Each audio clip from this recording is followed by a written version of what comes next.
বাংলার জমিনের প্রত্যেকটা ইমানদারের উপর ফিলিস্তিনের পক্ষে ইসরায়েলের বিরুদ্ধে সরাসরি জিহাদে অবতীর্ণ হওয়া ফরজ হয়েছে।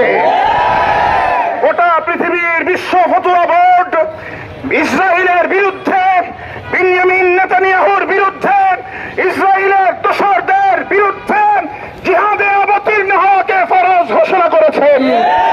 এখন আর ঘরে বসে থাকার সময় নাই, এখন আর কোন সুযোগ নাই, এখন আর কোন ছাড় নাই।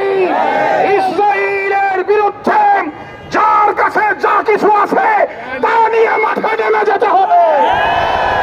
ইসরায়েলের কোন দোষর পাওয়া গেলে তাকে বাংলার জমিন থেকে বিতাড়িত করতে হবে। কথা ঠিক কিনা?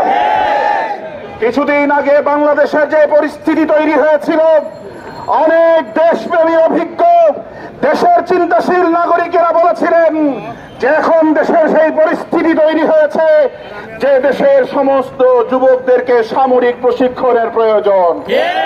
আমরা বাংলাদেশ সরকারকে দাবি জানাবো, বাংলাদেশের মূল শক্তি হচ্ছে দেশের জনগণ, আল্লাহর উপর বিশ্বাসী ইমান দীপ্ত তাওহীদি জনতা এদেশের মূল শক্তির উৎস। কথা ঠিক কিনা?